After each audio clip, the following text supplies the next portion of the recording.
আগের পর্বে তোমরা দেখেছো আমরা বন্দে ভারত এক্সপ্রেসে দীর্ঘ ট্রেন যাত্রা করে এসে পৌঁছেছিলাম কামাখ্যা জাংশন রেলওয়ে স্টেশন। সেখান থেকে হোটেলে এসে কিছুটা বিশ্রাম নিয়ে আজ আমরা বেরিয়ে পড়ছি কামাখ্যার কিছু দর্শনীয় জায়গা ঘুরে দেখার জন্য। আর অবশ্যই থাকবে মা কামাখ্যার পবিত্র দর্শন। তারপর পরের দিন খুব ভোরে শুরু হবে আমাদের নতুন যাত্রা। আসাম ছেড়ে আমরা রওনা দেব অরুণাচল প্রদেশের পথে। আমাদের গন্তব্য ভালুকপং হবে। সেই পথেই মাঝপথে পড়বে মহামৃত্যুঞ্জয় মন্দির, যেখানে আমরা থামব মহাদেবের দর্শনের জন্য। আর যখন ধীরে ধীরে আসামের সমতল ভূমি ছেড়ে আমরা ঢুকে পড়ব অরুণাচলের পাহাড়ি পথে, তখন চারপাশে খুলে যাবে প্রকৃতির এক অপূর্ব রূপ। সবুজ পাহাড়, ঘন জঙ্গল আর বয়ে চলা নদীর সেই দৃশ্য, যা সত্যি কোনো অংশেই কম নয়।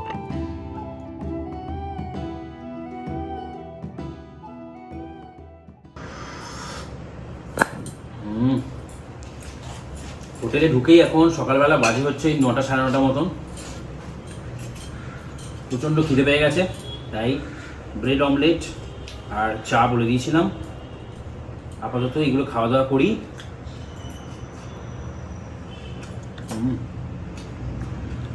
ভালো বানিয়েছে।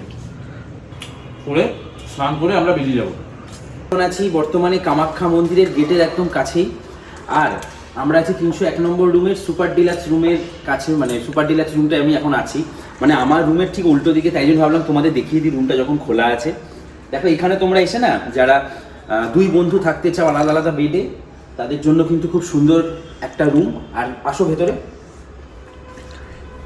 আর বাকি তো তোমরা দেখতেই পাচ্ছ, প্রত্যেকটা রুম কিন্তু এখানে এসি আর ওয়েল ডেকোরেটেড, দারুণ। আর টয়লেট নিয়ে কোনো কথা হবে না। আর এদিক দিয়ে রাস্তার একটা ভিউ আছে, ব্যালকনি মতন আছে, বেশ ভালো। আর বাকি যেমনটা আমাদের রুমে আছে তেমনই। তোমরা যদি এই রুমগুলোয় এসে থাকতে চাও, এই রুমে তোমরা ওই 2200-2500 টাকা মতন পড়বে এই রুমগুলোয় থাকলে। বাকি যদি বলি তোমাদেরকে কিভাবে তোমরা বুক করবে, নাম্বার দেওয়া আছে ডেসক্রিপশনে, কন্ট্যাক্ট করে নেবে। একটা রুমে 4 জনও থাকার রুম আছে, 5 জনও থাকার রুম আছে। এখানে টোটাল 13টা রুম আছে, তাই কোনো চিন্তা নেই। যারা কাপেল আসছো, যারা 3 জনের ফ্যামিলি আসছো, যারা 4 জন 5 জনের আসছো, তোমরা এখানে সুন্দরভাবে স্টে করতে পারো। আর এখান থেকে বাইরে বেরোলেই হচ্ছে একদম মেন রোড। এখান থেকে বাসের যে অ্যাক্সেস সেটা কিন্তু দারুণ, কারণ গুয়াহাটির যে মেন সিটি সেটা কিন্তু অনেক বেশি মানে জনবহুল জায়গা। তোমাদের ওইখানের হোটেলগুলো কিন্তু অনেক বেশি কস্ট পড়ে। তাই জন্য আমি ঠিক করেছিলাম বন্দে ভারতে আসো বা সরাইঘাটে আসো বা যে কোনো ট্রেন যেগুলো এখান থেকে যায়, ধরো না গরিবরথ হোক, কামরূপ হোক, যে ট্রেনেই আসবে তোমরা, সেই ট্রেনে যদি এসে তোমরা এরকম কামাখ্যার এরকম জায়গায় স্টে করো, তাহলে তোমাদের জন্য সব কিছু অ্যাক্সেস। তাই জন্যই আমি এই হোটেলটা করেছিলাম। অরুণাচল বেরিয়ে যাব, বা যারা মেঘালয় বেরিয়ে যাবে, বা যারা মণিপুরের দিকে যাবে, সব কিছুই যেন এক জায়গা থেকে অ্যাক্সেস। তাই জন্য আমি ঠিক করলাম এখানে থাকবো। মা, রুম কেমন ছিল? রুম তো খুবই ভালো, খুব সুন্দর। সব বাথরুম, সামনে ব্যালকনি আছে, সবই ভালো। এই যে আমরা 3 জন ফ্রেশ হয়ে রেডি হয়ে গেছি। এইবার আমরা একদম হোটেলের সামনে দিয়ে, দেখো নিচে রাস্তা, ওই যে বাস যাচ্ছে, একদম এই সামনে থেকেই বাস ধরবো। এখন যাব আমরা ইন্ডিয়ার লংগেস্ট রোপওয়ে চড়তে, আর সাথে উমানন্দা মন্দির। হেবি সুন্দর একটা জায়গায়, চলো। একদম আমাদের হোটেলের সামনে থেকে কাছারিঘাট যাওয়ার বাসে উঠে পড়েছি। এরপরে আমরা বাসে করে যাচ্ছি এখন কাছারিঘাট, যেখানে গিয়ে আমরা দেখতে পাবো ইন্ডিয়ার লংগেস্ট রোপওয়ে। এখন আমরা যে ব্রিজের উপর দিয়ে যাচ্ছি, এই ব্রিজটির নাম কুমার ভাস্কর বর্মা সেতু। এটি ব্রহ্মপুত্র নদীর ওপর প্রায় 6 লেনের বড় একটা ব্রিজ, যেটা গুয়াহাটির সাথে নর্থ গুয়াহাটিকে কানেক্ট করেছে। যেখানে পৌঁছাতে আগে 45 থেকে প্রায় 1 ঘন্টা সময় লাগতো ঘুরে ঘুরে যেতে, তা এখন মাত্র 7 মিনিটে পৌঁছে যাওয়া যায়।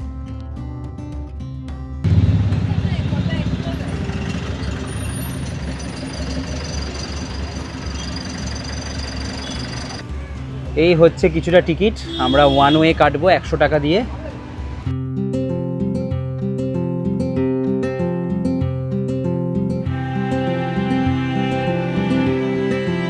এখনও এখানে 100 টাকায় টিকিট আছে। যতবার এসছি 100 টাকা করেই টিকিট, আপ ডাউন 200। আমরা শুধু যাওয়ারটা কেটেছি, আর আসারটা ভাবছি লঞ্চেও ফিরতে পারি। আমাদের চেকিং পর্ব ডান। এখন আমরা এখানে ওয়েট করছিলাম, এবার আমাদের ডাকছে উপরে যেতে হবে।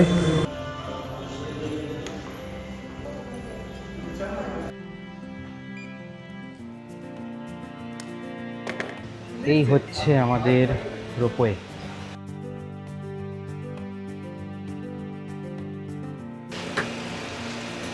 এই যে আমাদের রোপওয়ে ছেড়ে দিল। আমাদের ইন্ডিয়াস লংগেস্ট রোপওয়েতে আমরা উঠেছি। আমি আগেও এসেছিলাম, আবার অনেক বছর পর এলাম, প্রায় 1.5 বছর পর।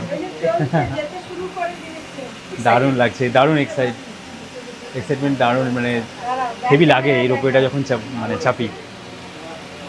মা সবাইকে ভিডিও কল করতে শুরু করে দিয়েছে। গুয়াহাটির এই রোপওয়েটাকে আমার অনেকটা সেফ একটা রোপওয়ে মনে হয়, যে রোপওয়েতে প্রায় 27 জন একসাথে চড়তে পারে। Up down 200।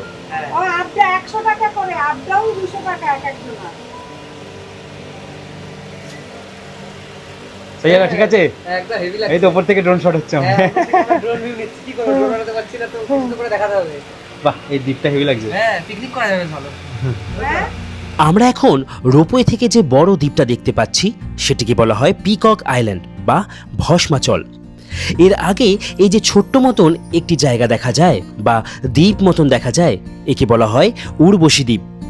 2009-এর একটা ছবি যদি তোমাদের দেখাই, তাহলে তোমরা দেখতে পাচ্ছ যে এই দ্বীপের তখন এই যে জায়গাটা তখন কতটা উঁচু ছিল। আস্তে আস্তে জলের তলায় হয়তো তলিয়ে যাচ্ছে আমাদের এই ঐতিহাসিক জায়গা। লোককথা অনুযায়ী স্বর্গের অপ্সরা উর্বশী এখানে নেমেছিলেন বলে এর নাম উর্বশী দ্বীপ। আরে এটা দেখো মন্দির, এখানে আসবো আমরা একটু পরে। দারুণ একটা জায়গা, সবাই লাইন দিয়ে পুজো দিচ্ছে।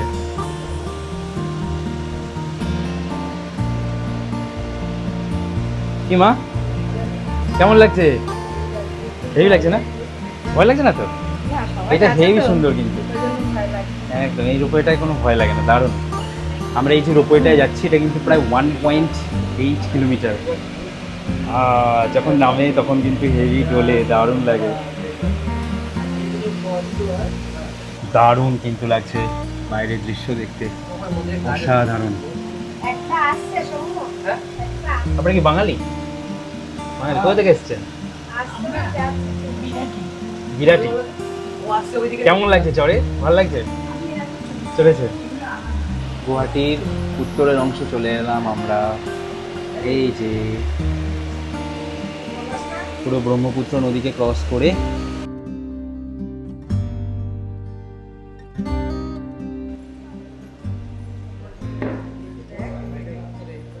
এইখানে 100 টাকা আমরা কত দূরে চলে এলাম, কিন্তু সিকিমে 450 টাকা একটুখানি। কোনটা? ওই যে সিকিমের ইয়েটা, ও যেটা তোমার বাবারে যাচ্ছে ওই সিটি। ও, এখানে একটা লঞ্চ দাঁড়িয়ে আছে। আমরা এই যে রোপওয়ে করে এসে এখন লঞ্চে করে ব্যাক করব মেন লঞ্চ ঘাটে। ওখান থেকে আসবো আমরা উমানন্দার কাছে। পয়সা মনে হয় ওখান থেকে গিয়ে কাটতে হবে। অলরেডি এইটা এলো, এইবার এইটা ছাড়বে আমাদেরটা।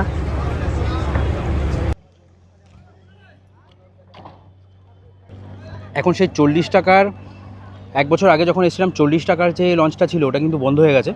এখন 200 টাকা পার পার্সন আপ ডাউন এরকমভাবে চালু হয়েছে এখানে লঞ্চ। এখন এই লঞ্চে করে যাব আমরা উমানন্দা মন্দিরের কাছে।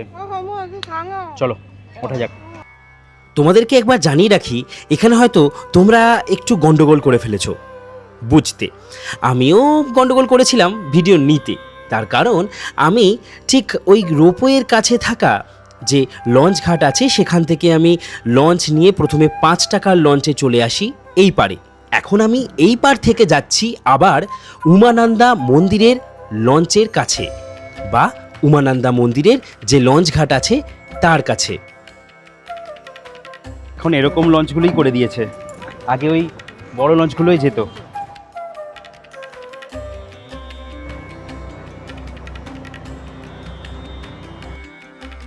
এরপরে বেশ কিছুটা পথ, বেশ কিছুটা সময় অতিক্রম করে আমরা এসে পৌঁছালাম যে মন্দিরটিকে আমরা রোপওয়ে থেকে দেখছিলাম সেই মন্দিরের কাছে।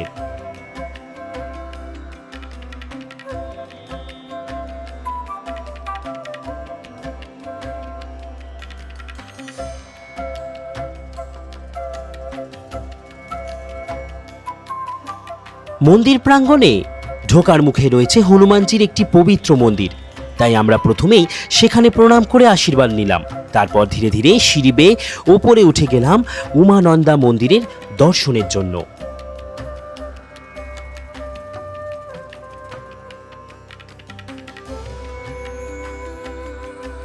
এবার আসি এই মন্দিরের কথায়। ব্রহ্মপুত্রের বিস্তীর্ণ জলরাশির মাঝে শতাব্দীর পর শতাব্দী ধরে দাঁড়িয়ে থাকা উমানন্দা মন্দির আজও মনে করিয়ে দেয় ভারতের প্রাচীন আধ্যাত্মিক ঐতিহ্যকে। উমানন্দা নামটির মধ্যে লুকিয়ে আছে এর অর্থ। উমা অর্থাৎ দেবী পার্বতী এবং আনন্দ মানে সুখ বা পরমানন্দ। বিশ্বাস করা হয় ভগবান শিব এই স্থানেই দেবী পার্বতীকে আনন্দ দান করেছিলেন, তাই এই মন্দিরের নাম উমানন্দা। পৌরাণিক কাহিনী অনুযায়ী একসময় ভগবান শিব এই পাহাড়ে গভীর ধ্যানে মগ্ন ছিলেন। সেই সময় কামদেব তার ধ্যান ভাঙার চেষ্টা করলে শিব ক্রুদ্ধ হয়ে তৃতীয় নয়নের আগুনে কামদেবকে ভস্ম করে দেন। সেই কারণে এই পাহাড়ের নাম হয় ভস্মাচল, অর্থাৎ ভস্মের পাহাড়। বর্তমান মন্দিরটি নির্মাণ করেছিলেন আহোম সাম্রাজ্যের রাজা গদাধর সিংহ প্রায় 1694 সালে। পরে 1897 সালের এক ভয়াবহ ভূমিকম্পতে মন্দিরটি ক্ষতিগ্রস্ত হলেও পরবর্তীতে এটি আবার সংস্কার করে পুনর্নির্মাণ করা হয়। আজ এই উমানন্দা মন্দির শুধু ধর্মীয় দিক দিয়েই নয়, বরং প্রাকৃতিক সৌন্দর্যের জন্য অত্যন্ত বিখ্যাত। ব্রহ্মপুত্র নদীর মাঝে ছোট্ট এই দ্বীপের ওপর দাঁড়িয়ে চারিদিক তাকালে দেখা যায় নদীর বিস্তীর্ণ জলরাশি আর গুহাটির অপূর্ব দৃশ্য, যা সত্যি এক অনন্য অভিজ্ঞতা। সময় আপডেট 2:30 বাজে। আমরা সবাই প্রায় কতক্ষণ হচ্ছে লাইনে? 1 ঘন্টা লাইনে দাঁড়িয়ে আছি। হ্যাঁ, প্রচুর বড় লাইন। মন্দিরের ভেতরে কোনো ভিডিও অ্যালাউ নয়, যেমনটা সব মন্দিরের নিয়ম। এটাই ভালো। এবার আমরা পুজো দিয়ে বেরিয়ে পড়ছি। আমরা ঘুরে আবারও চলে এলাম। সময় আপডেট হচ্ছে বিকেল 4:30, গেছিলাম প্রায় 12টা নাগাদ।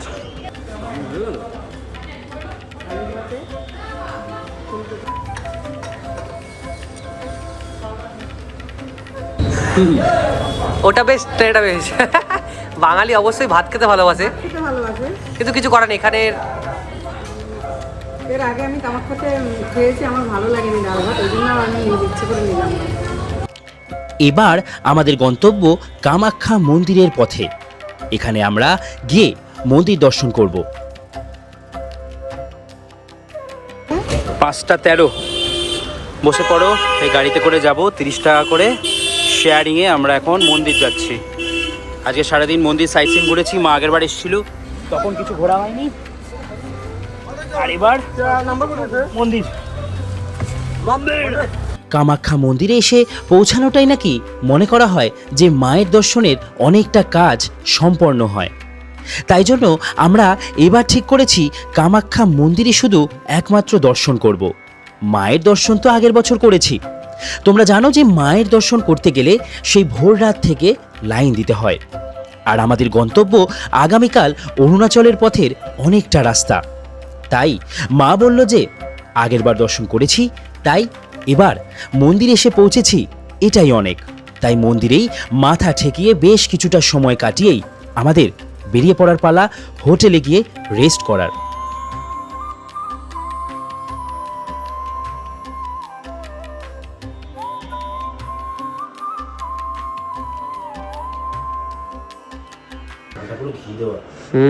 আরে যা ফ্রেশ ছিল দেখলাম, সব কাটছিল আর করছিল না, ওই জন্য তো দেরি। আমাকে আবার বলছিল খিদে পেয়ে গেছে প্রচুর। আজকে যে হোটেলে আছি এই আনায়া রেসিডেন্সি, ওদের এখানে দেখলাম খাবার দাবার বেশ রিজনেবল প্রাইস। বাইরে কোথাও খেতে গেলে বাইরে এই জায়গাটায় প্রপার খাবার মানে কামাখ্যা মন্দিরের কাছেও পাওয়া যায়। কামাখ্যা মন্দিরের কাছে হোটেলগুলোতে তো এমনি নিরামিষ পাওয়া যায় না। আমাদের মন্দির দর্শনের কোনো ব্যাপার নেই, তাই আজকে আমিষ আর মন্দিরের প্রসাদ। এই হোটেলের যে দাদা আজকে সকালে সেই মাংসই আমাদেরকে রান্না করে দিয়েছে, মন্দিরের কিন্তু যে বলি হয় তার প্রসাদ। তো যাই হোক, তাই জন্য বললো যে তোমাদের জন্যই স্পেশালি ওটা দিয়েছি। আর কি, চলো খাবার দাবার দেখি কেমন। আর ডালটা পুরো ঘি দিয়ে করা, চলো না হেবে হয়েছে না? কিন্তু এটা বলির মাংস, হ্যাঁ। এটা পাঠা। ওদিকে খেলা চলছে আর এদিকে সৌম্য গিয়ে এখন টেস্ট করবে, ও পনির খাবে। আজ মঙ্গলবার। এই বাবা ওকে খা, মাংস দে তুই। খুব বেশি মেনু করতে বলিনি আমরা, ডাল, আলু ভাজা, পনির আর এখানে আছে মাটন। আমরা গতবারে যখন এখানে এলাম, এসে যে ভাত ডাল ডিমের অমলেট সব খেলাম, তরকারি একটা, আমার তো গলা দিয়ে নাপছিলই না, ওসে বাইরের দোকানে, বাইরের দোকানে। তো আজকেও রান্না যে বাইরে খেলাম সেটাও অতটা নয়, মোটামুটি, কিন্তু এটা হেভি রান্না। ওটা সন্ধ্যাবেলা খাবার দেবো, ঠিক আছে, বাইরে খেয়েছি আমরা। এটা দারুণ রান্না, যে রান্না করেছে দারুণ করেছে। এই হোটেলে, তাই না? খুব টেস্টি। ওই জন্য আমি হোটেলেই বলে দিলাম খাবার আজকে। বাঙালি খাওয়া, তার মধ্যে ভাত ডাল আলু ভাজা। না বাইরে গিয়ে খেতে গেলে আমাদের অনেক টাকা চলে যায়। আলু ভাজাটাও খুব টেস্ট হয়েছে। হ্যাঁ, পুরো ঝুরঝুরে একদম মুচমুচে। হ্যাঁ, কেমন হয়েছে? কেমন হয়েছে মাটনটা? বিশাল ঝাল, ভালো হয়েছে। কেমন হয়েছে মা? আমি এখনো খাইনি। ও তুমি নাওনি এখনো?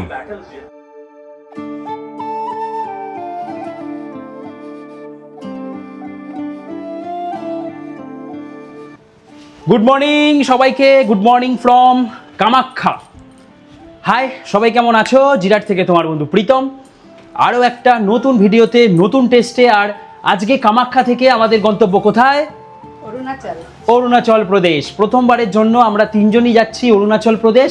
আজকে আমরা এখান থেকে জার্নি করছি হচ্ছে ভালুকপংয়ের পথে। আমাদের পারমিট সমস্ত কিছু, আইএলপি কি হচ্ছে সমস্ত কিছু তোমাদেরকে বলে দিচ্ছি।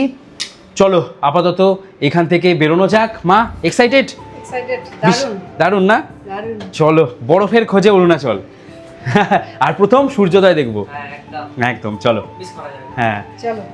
আমাদের লিফটও আছে কিন্তু এই হোটেলে। আমরা রুম ছেড়ে চেক আউট করে নিচ্ছি, তো তার জন্য আমাদের চেক আউট টাইম হয়ে গেছে। নাম বার্নালি তালুকদার। বার্নালি তালুকদার। Thank you. যাই হোক, এখন সময় আপডেট 10টা। আমাদের দাদা চলে এসছে আর আমরা আপাতত অনয়া রেসিডেন্সি এই হোটেলে ছিলাম। এখান থেকে আমরা বেরিয়ে যাচ্ছি। এখন আমরা সোজা চলে যাব আজকে ভালুকপং। আর কোথা দিয়ে যাচ্ছি সমস্ত কিছু ডিটেলসে দাদার কাছ থেকে তো জানতে পারবোই। চলো, আমাদের গাড়ি চলে এসছে। আজকে আমাদের সুইফট ডিজায়ার, নাকি এটা সুইফট ডিজায়ার না? সুইফট ডিজায়ার আমাদের গাড়ি দেওয়া আছে। আমাদের দাদার নাম? नमस्ते, मेरा नाम कृष्णा है। কৃষ্ণাদার সাথে পুরো থাকবো। पूरे ट्रिप में आप लोगों का साथ ही रहूँगा। আচ্ছা ट्रिप खत्म होने तक। ठीक है, मैं आसाम से हूँ, आसाम गुवाहाटी से। আচ্ছা, ইধারই আপনার ঘরে? हाँ, इधर ही घर है। আচ্ছা, তো চলো, এই হচ্ছে আমাদের গাড়ি আজকে, সুইফট ডিজায়ার।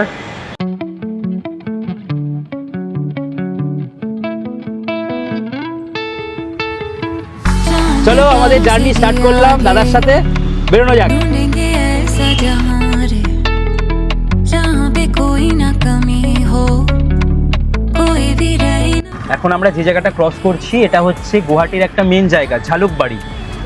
সৌম্য আর মা, তোমরা কি এক্সাইটেড? ফাটাফাটি। আজকে আমাদের গ্রুপটা ছোট হয়ে গেছে, কিন্তু এটা মজা হবে। দারুণ, একদম একদম। मेरे मन में जाके अरमारे सुन के तेरी सदा हर आसमां को छू लेंगे उड़ने तेरा जरा। আমরা এখন যে রাস্তাটা দিয়ে যাচ্ছি, এক পাশে হচ্ছে আসাম আর এক পাশে হচ্ছে মেঘালয়।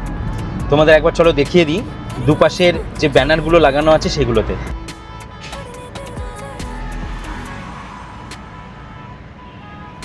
এই যে এখানে দেখতে পাচ্ছ, এখানে যা অ্যাড্রেস দেখো লেখা আছে, যেখানে যেখানে যা অ্যাড্রেস লেখা আছে সব কিন্তু লেখা আছে এখানে গুয়াহাটি। দেখো ওই যে লেখা আছে গুয়াহাটি, আসামের অ্যাড্রেস। मतलब सबसे बड़ा फ्यूल स्टेशन ফিউল স্টেশন। नया ओपनिंग किया है। ও, এটা হচ্ছে নর্থ ইস্টের সব থেকে বড় ফিউল স্টেশন। ওরে বাপ রে, কি সুন্দর দেখতে, দেখো। वहाँ से এই যে এইখান থেকে যে রাস্তাটা ভাগ হয়ে গেল, এই ব্রিজটার ঠিক অপোজিট সাইড থেকে শিলং চলে গেল। এই জায়গাটার নাম কি? এই জায়গাটা जोराबाग जोराबाग জোড়াবাগ। তো মেঘালয়ের মতো। হ্যাঁ, জোড়াবাগ। এই জায়গাটা থেকে আমাদের ভাগ হয়ে গেল রাস্তা। আর এই দেখো কত আনারস।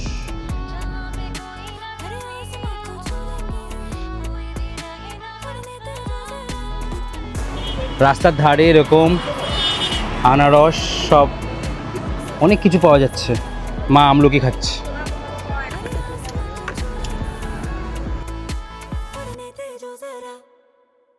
এখন এসে পৌঁছেছি আমরা জুবিন গর্গ। এখানে সবাই জুবিনদা বলে। ওনার সমাধিস্থলে, এটা কোনো সাইট সিন নয়।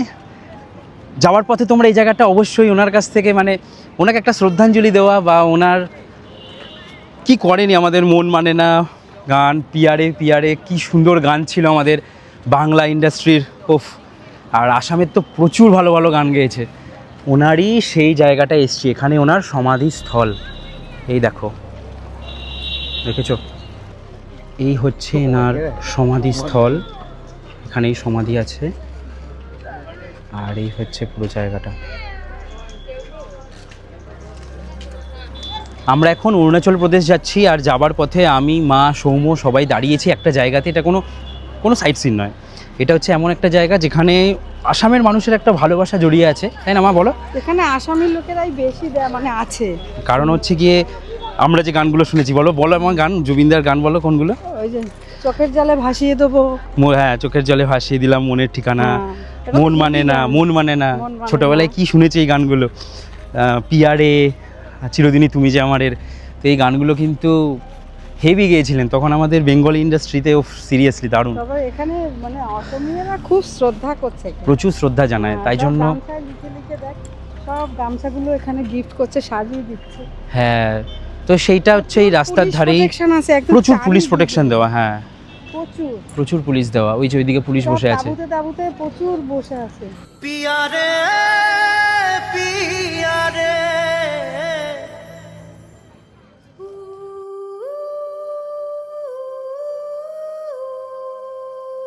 আমরা এখন এগিয়ে চলেছি তেজপুরের পথে।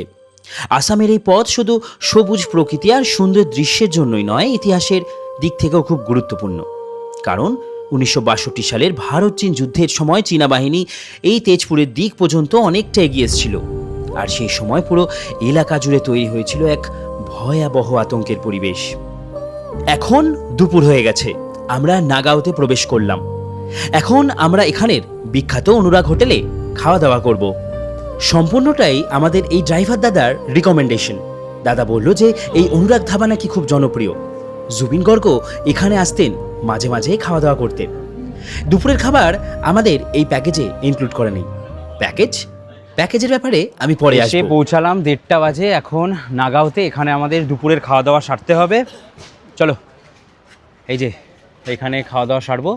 এখানে নাকি খুব জনপ্রিয় একটা ধাবা, দেখি কেমন খাবার দাবার বলছি তোমাদের।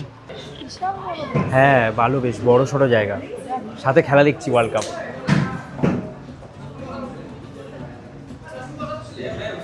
জুবিন গর্গের ছবি দেওয়া, সব জায়গায় জুবিন গর্গের ছবি দেওয়া ওদের এখানে।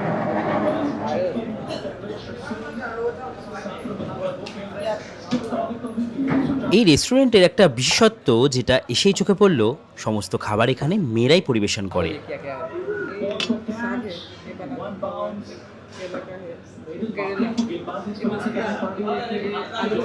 আলু, বেগুনি,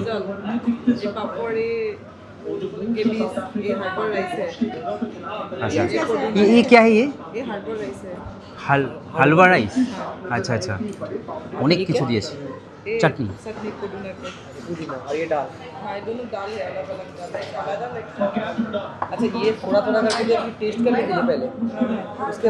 দাদা বলছিল যে এইখানের যে এই রেস্টুরেন্ট আছে বা ধাবা আছে, এটা নাকি খুব জনপ্রিয়।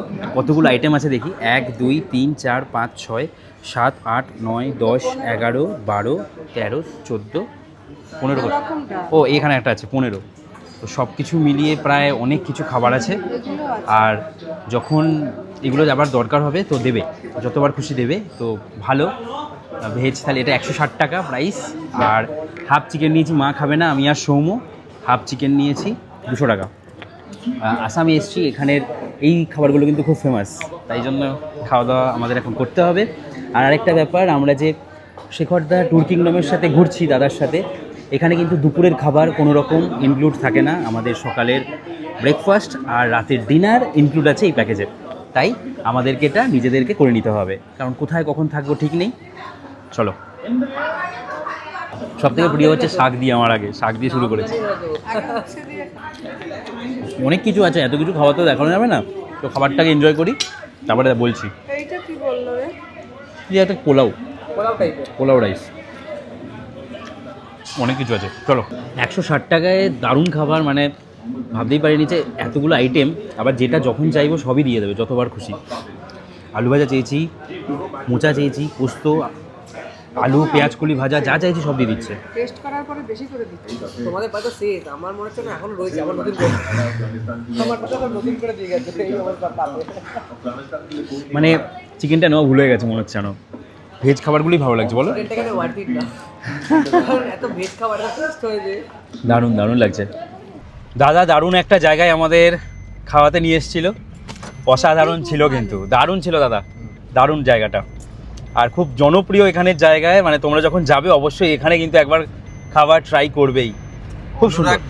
অনুরাগ ধাবা, দারুণ দারুণ, 160 টাকায় দারুণ খাবার, দারুণ, প্রচুর খাবার, হ্যাঁ প্রচুর খাবার। এরপরে আমরা আস্তে আস্তে পৌঁছাতে থাকলাম এই নাগাঁও থেকে আমাদের পরের গন্তব্য মহামৃত্যুঞ্জয় টেম্পল। দারুণ একটা জায়গা, দারুণ একটা জায়গা। কি মা, কেমন লাগছে জায়গাটা? অপূর্ব না? সব থেকে তো শীতটা বেশি সুন্দর। কি দাদা, হ্যাঁ সকালে মায়ের দর্শন, বিকেলে বাবার দর্শন, ও খুব সুন্দর একটা জায়গা। কি মা, কেমন লাগছে জায়গাটা? ভাবতেই পারিনি এত বড় লিঙ্গ। দারুণ দারুণ।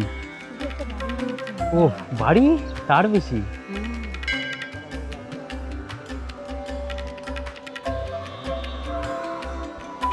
দারুণ একটা জায়গা, দারুণ।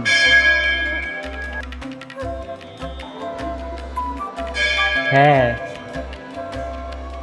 এখানে জল ঢেলে জলটা কি পুরো শিবের মাথায় পড়বে, দারুণ একটা জায়গা, অসাধারণ অসাধারণ সুন্দর জায়গা। এটা সবার জন্য আমি রিকমেন্ডেশন দিলাম, এটা মিস না করে অরুণাচল ঢোকা যাবে না। দীর্ঘ পথ পাড়ি দিয়ে আমরা এসে পৌঁছে গেছি আসামের অত্যন্ত বিখ্যাত এক ধর্মীয় স্থানে, মহামৃত্যুঞ্জয় টেম্পল। এই মন্দিরটির প্রধান আকর্ষণ হলো এখানে স্থাপিত ভগবান শিবের বিশাল মূর্তি, যার উচ্চতা প্রায় 126 ফুট। বলা হয় বিশ্বের অন্যতম উঁচু শিবলিঙ্গের মধ্যে এটি একটি। দূর থেকে বিশাল মূর্তিটি চোখে পড়ে এবং ভক্তদের মধ্যে এক বিশেষ ভক্তিভাব সৃষ্টি করে এই লিঙ্গ। এই মন্দিরটি নির্মাণ করা হয়েছিল মূলত ভগবান শিবের মহামৃত্যুঞ্জয় রূপের উপাসনার জন্য। মহামৃত্যুঞ্জয় এই শব্দটির অর্থ হলো যিনি মৃত্যু ও সমস্ত ভয়কে জয় করেন। হিন্দু ধর্মে বিশ্বাস করা হয় মহামৃত্যুঞ্জয় মন্ত্র ভগবান শিবের এক অত্যন্ত শক্তিশালী মন্ত্র, যা মানুষের জীবনের বিপদ আপদ দূর করে এবং সুস্থতা ও দীর্ঘায়ুর আশীর্বাদ দেয়। এই মন্দিরটি নির্মাণের মূল উদ্দেশ্য ছিল এমন একটি আধ্যাত্মিক কেন্দ্র তৈরি করা যেখানে ভক্তরা এসে প্রার্থনা করতে পারবেন এবং মহামৃত্যুঞ্জয় মন্ত্র জপের মাধ্যমে মানসিক শান্তি ও শক্তি লাভ করতে পারবেন। এই জায়গাটি শুধু ধর্মীয় দিক থেকেই নয়, পর্যটন ক্ষেত্রেও অত্যন্ত গুরুত্বপূর্ণ। আসামের বিভিন্ন প্রান্ত থেকে ও দেশ বিদেশের নানা জায়গা থেকে মানুষ এখানে আসেন ভগবান শিবের এই বিশাল বড় লিঙ্গের দর্শনে। বিশাল শিব মূর্তি, শান্ত পরিবেশ আর ভক্তির আবহ সব মিলিয়ে মহামৃত্যুঞ্জয় মন্দির সত্যি এক অনন্য অভিজ্ঞতা। এই বিশাল শিব মূর্তির সামনে দাঁড়ালে সত্যি মনে হয় ভগবান শিব যেন তার আশীর্বাদের হাত আমাদের উপর রেখেছেন।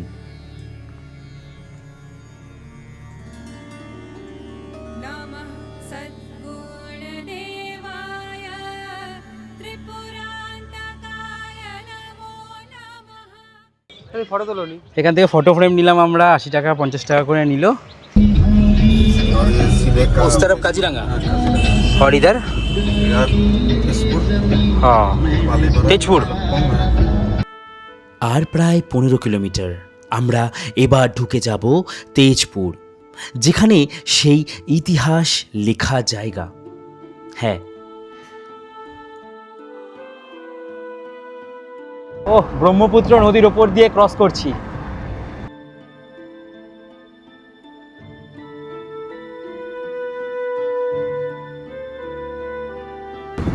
और वो कहाँ जा रहे हैं? जम्मूगुड़ी लखीमपुर धेमाजी। ओ वो भी आसाम में ही जाता है। हाँ আসাম हाँ असम। লখিমপুরে তোর বাবা ডিউটি করেছে। और ये रास्ता सीधा अरुणाचल। ये रास्ता पालीगढ़, अच्छा भालुकपुर पालीगढ़। ভালুকপং কে লিয়ে আমরা যে রাস্তাটা ঢুকে গেলাম এটাই এখন ভালুকপংয়ের রাস্তা। যাবার জন্য একটা রাস্তা ডিভাইড হয়ে গেল, এই রাস্তাটাই যাচ্ছে। এই হলো সেই আসামের চা। আসামের চা বাগানও দেখা হয়ে গেল আমাদের এই ফাঁকে। তবে নামিনি, এত চা বাগান ঘুরেছি আর ভালো লাগছিল না। অন্ধকারও আস্তে আস্তে হয়ে আসছে, সূর্য অস্ত যাচ্ছে, তাই যত তাড়াতাড়ি আমাদের ভালুকপং যাওয়া যায় সেটাই আমাদের জন্য ভালো হবে। এখন আমরা চলে এসেছি বালিপাড়া। রাঙাপাড়া এই এদিকে চলে যাচ্ছে রাঙাপাড়া রেলওয়ে স্টেশন, আর আমরা এদিকে চলে যাচ্ছি। আমরা এখন নামেরি টাইগার রিজার্ভ এই জঙ্গলের মধ্যে দিয়েই যাব। বেশ অনেকটা রাস্তা, এ যেন ফিরে পাওয়া আমাদের কিছুটা নর্থ বেঙ্গলের মতন। যেমন ডুয়ার্সের রাস্তার মাঝখান থেকে যাই ঠিক তেমনই এখানে যখন তখন রাস্তাতে হাতিও বেরোতে পারে। তোমাদেরকে জানিয়ে রাখি, অরুণাচল প্রদেশ ঘোরার জন্য ইনার লাইন পারমিট মানে আইএলপি লাগে। সেই আইএলপি মানে পারমিশন যেটা বানাতে হয় সেটা আমাদের ট্যুর কিংডম শেখরদাই সম্পূর্ণ দায়িত্ব নিয়ে বানিয়ে দিয়েছিল। আর এই যে গেটটাকে ক্রস করলাম, এটাই হচ্ছে আসাম আর অরুণাচলের বর্ডার পয়েন্ট। আমরা এসে পৌঁছে গেলাম এখন এই মুহূর্তে অরুণাচল প্রদেশ ভালুকপং। আইএলপি এখানে জমা করব। আমাদের ঢুকতে ঢুকতে একটু লেট। আমরা এখন যে জায়গায় দাঁড়িয়ে আছি সামনেই এদিকে আমরা ফেলে এলাম আসাম, আর এখন আমরা ঢুকে গেছি হচ্ছে অরুণাচল প্রদেশ। আর এখানে আমাদের আইএলপি চেক হলো, মানে আইএলপি দিয়ে দিলাম, আর আমরা গাড়ির যে পারমিশন সেটা করে আমরা এখন ভেতরে চলে যাচ্ছি। চলো এবার আমরা ওয়েলকাম টু অরুণাচল প্রদেশ। হ্যাঁ, অবশেষে আমরা এসে পৌঁছালাম the land of rising sun. হ্যাঁ, যেখানে প্রথম সূর্যোদয় হয় আমাদের এই ভারতবর্ষের, অরুণাচল প্রদেশ। আর সাথে হবে এই অরুণাচল প্রদেশের বহু ইতিহাস, যা 1962কে কেন্দ্র করে। সময় আপডেট এখন 5:50। যত আমরা এদিকে আসবো যত তাড়াতাড়ি সূর্যোদয় হয় তত তাড়াতাড়ি সূর্য অস্ত হয়, তাই অনেকক্ষণ আগে সূর্যাস্ত হয়ে গেছে, প্রায় আধ ঘন্টা আগে হয়ে গেছে। তাই এখানে কোনো গল্প নেই, অন্ধকার হয়ে গেছে। আমরা মোটামুটি একটা ভালো টাইমেই পৌঁছেছি। আমাদের এখন যেতে হবে আমাদের যে রুম, সেখানে আমরা এখন যাচ্ছি। চলো, এই হচ্ছে আমাদের হোটেল। হোটেলের নাম হচ্ছে হোটেল কোশি রেসিডেন্সি। এবার বাকি সমস্ত কিছু দিনের আলোতে দেখাবো এখানে। আর এখানে নো ড্রোন জোন, কারণ পাশেই হচ্ছে সিআরপিএফ আর্মি ক্যাম্প আছে। তো চলো আপাতত আমাদের রুমে যাই, চেক ইন করি। আর বলেই দিয়েছি যেখানে ব্রেকফাস্ট আর ডিনার ইনক্লুড আছে। অরুণাচল এসছি, জুবিনগড় পিছু ছাড়ছে না। অরুণাচলেও কতটা মানুষ ভালোবাসে, যদিও আসামের একদমই পাশেই আছি আমরা। হ্যাঁ, ট্যুর কিংডম। হ্যাঁ, দারুণ। ये रूम है ना? হ্যাঁ, এসে পৌঁছে গেছি আমরা আমাদের হোটেলে। কালকে সকালবেলার এখানের কেমন কি ভিউ আছে দেখাবো, মানে আমাদের ওখানে একটা ব্যালকনি আছে, আমি এসেই দেখে নিয়েছি। তবে তার আগে দেখাই, মা এসে বসে পড়েছে পায়ে বাড়ি নিয়ে, গাড়ি থেকে নামার সময় বাড়ি খেয়েছে। আর আর এখানে হচ্ছে বড় একটা খাট। হোটেলটা অনেক পুরনো নাকি এখানকার এরিয়ার মধ্যে। ওখানে একটা সিঙ্গেল বেড দেওয়া আছে। এই বেডটাতেও আমাদের 3 জনের হয়ে যেত, বাট ঠিক আছে, খুব সুন্দর একদম ডবল বেড আর একটা সিঙ্গেল বেড দেওয়া আছে। এখানে চেয়ার, আয়না, এসি, এই রুমগুলো এসি সব কিছু। এখানে টিভি দেওয়া আছে, অলরেডি এখন খেলা চলছে। এখানে একটা স্পেস আছে যেখানে আমরা লাগেজ রাখতে পারবো, বা কেউ যদি ড্রেস চেঞ্জ করার হয় তো এখানে এরকমভাবে চেঞ্জ করতে পারবে, ভালো বেশ সুন্দর। আর বাকি হচ্ছে এই যে জায়গাটা কিন্তু খুব সুন্দর লেগেছে আমার। ধরো না কোনো বন্ধুরা এসে এখানে নিচে বসে আড্ডা সব কিছু মারতে পারবে। আর এখানে জানলা দেওয়া আছে যেটা দিয়ে কালকে সমস্ত কিছু দেখাবো ভিউ। আর আপাতত এই হচ্ছে টয়লেট। হ্যাঁ, টয়লেট অনেক বড়, পরিষ্কার পরিচ্ছন্ন উইথ গিজার। ব্যালকনিটা কালকে সকালে দেখাবো বলেছি। ব্যাস এই হচ্ছে কিছুটা আমাদের রুম। আপাতত আমরা ফ্রেশ হই, বাকি সমস্ত কিছু আমরা এসে এই ভালুকপংয়ে পৌঁছালাম, দেখালাম যে এখানেই হচ্ছে একদম মানে আমাদের পায়ে হেঁটে ডিস্টেন্সেই বলা যেতে পারে আসাম, পুরো একদম কাছে। আর আমরা আছি এখন অরুণাচল, জাস্ট কিছুক্ষণ আগে ঢুকলাম, যেখানে সব থেকে আগে সূর্যোদয় হয় যে স্টেটে, সেখানে আমরা এসে পৌঁছেছি। আর কি, চলো আপাতত চা কফি একটু বলে দিয়েছি, আসুক, খেতে খেতে একটু আড্ডা দিই জমিয়ে। অল্প পাটা খাওয়া আমি খাবো না, খাইয়ে দাও, খেয়ে নেবে। হ্যাঁ, খাবো না। চকলেটটা কেমন খেতে চাই? টক টক। হ্যাঁ, আনিস কিন্তু তোর পছন্দ। টকটকটা ভালো লাগে? আমি আনি না, বাবা দেয় আনি। কি অবস্থা। রাতের খাবার আমাদের প্যাকেজে ইনক্লুড আছে।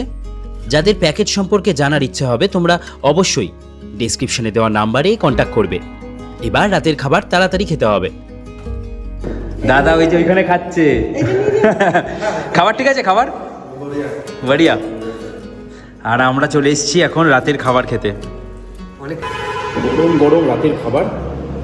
এই দেখো ভাত, এখানে ভাত না হচ্ছে কি, এখানে ভাত না ছোট ছোট সরু সরু চাল, একদম সেই ছোট চাল, আর ঘুরি ঘুরি আলুগুলো গোল গোল ভেজে দিয়েছিল। এখানে এরকমই ছোট সাইজ আলু না। যাই হোক, চলো ডাল দিয়ে খাই। ডাল, মাংস, সোয়াবিন, এগুলো দিয়ে রাতের খাওয়া দাওয়া। আর মা হচ্ছে রুটি খাচ্ছে। আমি তোদেরও তো রুটি খেতে বলেছি। দেখি খেলে খাবো না খেলে না খাবো। আপাতত খাওয়া দাওয়া স্টার্ট করি, প্রচুর খিদে পেয়ে গেছে। আমিও প্রথমে ভেবেছিলাম। চলো খাওয়া দাওয়া এই সেরে তাড়াতাড়ি ঘুমাতে হবে। কালকের গন্তব্য আমাদের, ভাইয়া কাল কাহা? দিরাং। কালকে দিরাং যাব, নামগুলো মনে থাকে না। চলো আজকের মতন এই ভিডিওটাকে এখানেই শেষ করি। তোমরা ভালো থাকো, খুব ভালো থাকো, আরও ভালো থাকো। দেখা হচ্ছে পরের ভিডিওতে। পরের ভিডিওতে আরও বেশি রোমাঞ্চকর হতে চলেছে। পরের ভিডিও আরও বেশি রোমাঞ্চকর হতে চলেছে। তার কারণ পরের ভিডিওতে আমরা এই ভালুকপং থেকে পৌঁছাবো দিরাং। দিরাংয়ে একদিন থেকে আমরা দিরাং থেকে পৌঁছে যাব আমাদের সবচেয়ে সুন্দর আর সবচেয়ে সেই জায়গা যার জন্য অরুণাচল এসেছি, তাওয়াং। চলো অনেক কিছু নিয়ে দেখা হচ্ছে পরবর্তী পর্বে।